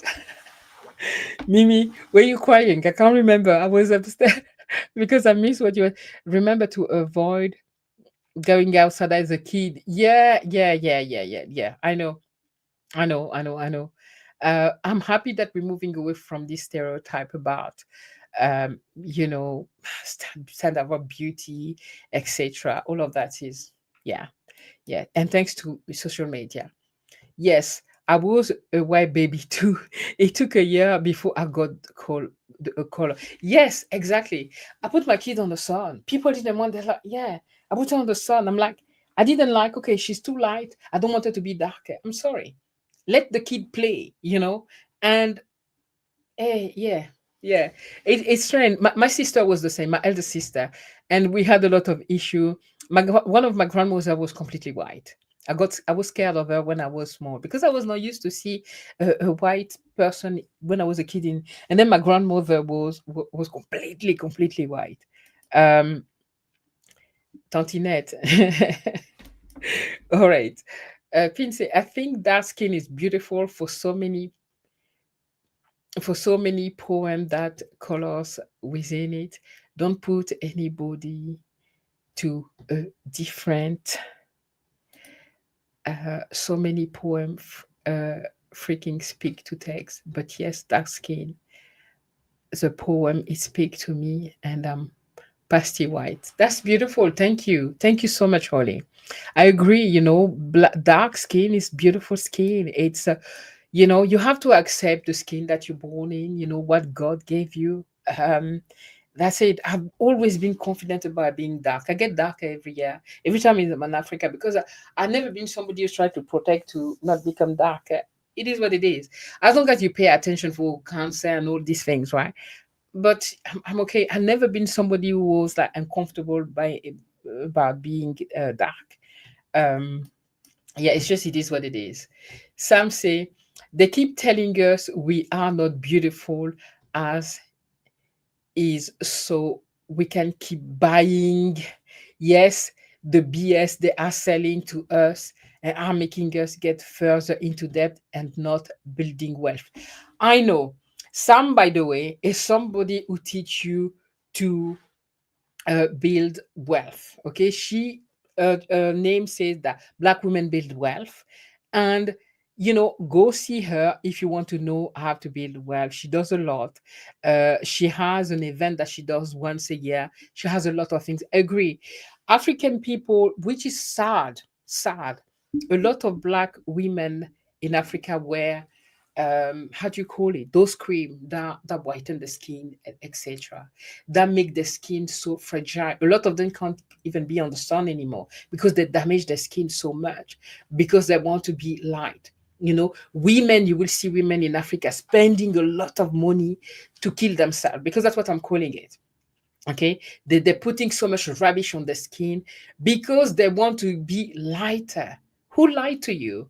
You know, today with social media where everything is in the open, you know, there's a lot to empower us to know better, you know.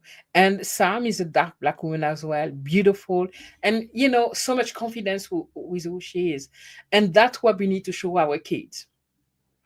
So yeah, definitely. You know, they spend, that's it, in Africa, they spend so much money in buying stupid things, you know. I see these women in Africa, oh my God, they're buying what they call Brazilian. They're like fake Asian hair. This thing cost like 300, dollar for hair. Seriously. Anyway, don't get me going there. So it's I'm not in a hurry, but I'm hungry. That's my daughter. Go away. Go make yourself food.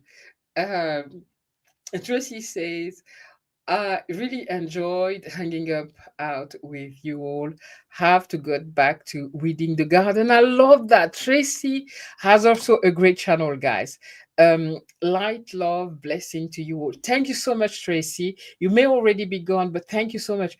Tracy has a channel where she speaks the truth about living life simply. She doesn't like AI. She doesn't. It's a simple life, going back. I'm talking about living, going back to Africa to go back to basics. That's what she's doing. That's how I see her channel is about going back to basics, having a garden, growing your food, etc. And that's why I follow her, because I love that about her. So please, everyone here has a channel. Go check everybody's channel, and check, see the name of the person, go check and see if there's something in there, the channel that can help you. Because if you guys are here gravitated, you will gravitate around people that do something that we recognize for ourselves. So I feel that if you guys are here, there's something that you may be able to add to others. I go to Holy for Peace sometime. I put a video, and she has a beautiful soft voice, and she's drawing. I don't know how to draw. I used to when I was a kid, and I would just listen to her. Sometime I'm at work, I've listened to her, and I have two screens. I have one here and one there.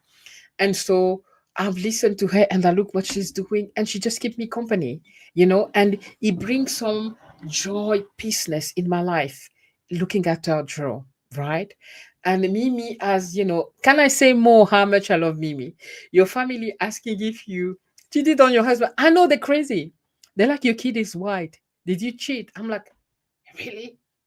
You know, Even my family in law were looking at my daughter like, okay, that kid, okay, what happened to her? But they forget that from my husband's side, his grandfather was also extremely light, with green eyes. We know what happened in. We're not going to go there, right?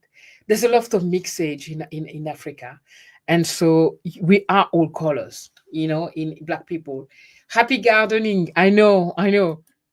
Um, Ford said, yes, life in the US is complicated to say the least. My husband retires in the US military in the next 3 years. That's great. I've convinced him to sell everything and move abroad.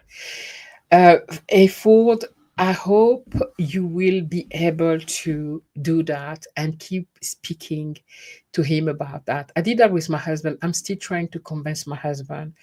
Our men have been taught to be, hard worker, to um that's where they attach their value in making money. I told my husband that I'd rather have you spend time with you than you trying to make more money that I didn't ask you to make. I didn't ask you that I want a big house or anything else. Okay. So I don't know who you're working for, because now the kids are big. We don't want more. What we want is more of you and your time. But for his own personal, what he wants for him, he still feel that he hasn't achieved yet, you know, and he want to do more. I'm telling him that, if I know I'm not your mom, but if I was, because there's a lot of things that he's doing to catch up for what his dad couldn't do, and he've done that.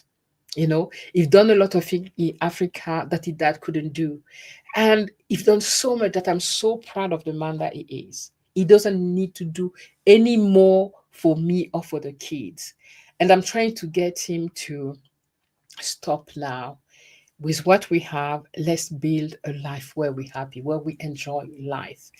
But yeah, you just have to keep talking to him and move abroad and have a better life, a life where you can focus on you, on your children, if they're still there with you. In 3 years they're gonna still be baby. They're gonna be 6 and 9, right? If I can count. And you can also experience more time as a family. If you can do that, please do. We need more. And I love that movement of a lot of African, not African but American guys. I'm obsessed with Africa, sorry. Moving, leaving America and that rat race and going elsewhere to live a better life. The world today is our playground, guys. The good thing today with globalization and all of that is we don't have to stay to one place. We can go anywhere and live there, okay, and have a better life and have our money stretched. And as a military, um retire, is going to have a pension. With that pension, you may not be able to live at all in the US, because I see a lot of military retiree who become like homeless, which is so sad when they fought so hard for their country, right? But they can take that pension and go live somewhere else and live like kings, you know? So, yeah, today, go. That's what I tell my kid. Don't be okay. You born in the UK, but life is big. We took you everywhere. You just have options and go where you can live better. If you need to. Times are different now. I know a person renting a house with 5 girls in order to afford it because she's 30 and shouldn't live with a parent. That shouldn't, that was then. you know I see a lot of people like Holly today live with their parents. I find it beautiful. I remember these two ladies that I've been following for years. Haven't watched them for a while. They live with their parents. They're married. One of them is married with the and they live with a mom. A mom, the dad died, so they've been living with a mom for the last 20, 30 years. And both work. Life is easier. They can enjoy more life because they're two income. I think we should come back to that community. I'm all for that. I i don't want my kids to leave to go anywhere, as long as they don't come here and ask me to cook food for them. Please cook your own food, right? But we can live together, enjoy that time together. But the house is big enough so each of them have their own quarter and do. And the best house that I want you to have here is 4 flats inside the house, like a studio where everybody, and that's what I did in Africa. Like they can feel that they have their own place, because I know living with parents may be annoying, but I know my husband and I respect a lot our kids. All I'm asking my eldest daughter is that when you go to London and come to 2 at 2 a.m., just check in. Okay, I've arrived. Now I'm leaving. Now, just so, because we live in community, we're gonna worry, but we're not going to keep you to do what you want to do. Yeah, I think we should come back to that. I'd be down to living with my kid until, as long as they have their own corner and they don't need me for anything except spending time together, and I cook for them when I want, not when I'm being asked. Okay, it's a shame how much our minds are shaped by the media, that we prefer to live in debt, that comfortable with our parents. I know. There's that thing. You 18, my youngest was like that. At 18, I want to go. She saved money. And she left at 19. She left 19 or 20, I don't know. She left. She went for a year and all her money was going to for rent. And she had very little money left. And she came back home. And now she appreciates, being at home, where all her money is for her. She can contribute in the house by being helping with paying groceries and things like that, but all the money is for her. And you count on each other. You're not alone. So yeah, a lot is changing, and a lot of young people understand that. A lot of people now come back home and live with their parents. So I will check if everybody's chains out. I will check if everybody's chains out, even if I don't serve.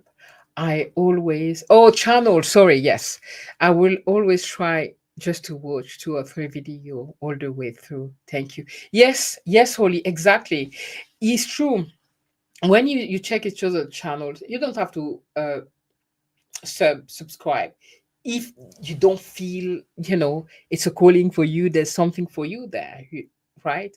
But at least go check and see what they have. Is it something that can talk to you? Is that something that can bring life? For me, that's what I do. The people that are here, it's I find a lot of value in watching you, in watching Vicky, in watching Sam. It's something when I watch it. Mimi used to do a lot of video as well. And it's when you watch them, it's something that agree with my life. It's something that bring some value to me. So I will watch and support. But I would not go to any channel and do it if it doesn't bring any value to me. But I could just support, as you say, watch a video, etc. Yeah. um, I will check them out even if I don't subscribe. I will watch a couple of it. Yes. Yeah, no, I heard. I understand. Typo, don't worry. Typo is just like that's why it's easy for me to talk than type because I be making like and sometimes the keyboard want to write what you want to write. Do you have that? When you're on the phone, you think that you wrote something and the AI or whoever that's in the phone, that show my age, isn't it? Technology will decide to type whatever it wants. One time I typed something to my niece, and what I wrote there, I can't say it here, but that's not the word that I chose. But it was an insult, you know. Um, I wanted to say in French, "Hello, ma biche." Biche is like my, oh, my darling, etc. And instead of that word, the phone wrote something else. She laughed because she knew that, of course, I would not say. I don't even use that word. But that's what the AI in the phone decided to write there. So I understand that. Guys, oh my God, we've been here for 2 hours. Thanks ever so much. That I did not expect to spend a lot of time here, but I didn't even see the time passing. It was such a beautiful, beautiful moment here with you guys. Thank you for everyone. Holly, enjoy chatting to you all the time. Angela, Sam, Effort, you have to give me your name. Um, Mimi, Amy, uh, Tracy, Laurent, Holly. Did I already say that? Hope, everybody. Thank you so much for being here with me. It was an amazing time. Watch this space. I'm planning to be in Africa in thank you, Vicky. Have an amazing time, my friend. And anyway, I'll talk to you later.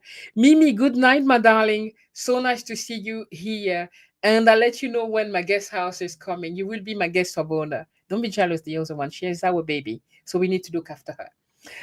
Um, so and I hope my eldest daughter will be there as well. She's a bit older than you, and who knows, So, uh, love you too, love you too, Amy. Thank you so much. It was a great discussion. Hope, thank you. I love you all, guys. Just let your kid get food. Leave me alone. I cooked for them for 20 years. I'd love for somebody to bring me food for a change, right? So yeah. So thank you guys. I love you very much. We had a very good time, and I'll keep you posted about my guest house. And yeah, definitely, I'm gonna go now and make some food. I'm gonna call them down. Say maybe we can make some food together today. Yeah. Love you, girl. There is a guys here. No. Love you, everybody. Okay. Talk to you soon. Bye bye. Bye. Have a good day, evening, night, etc. Okay. Bye, guys.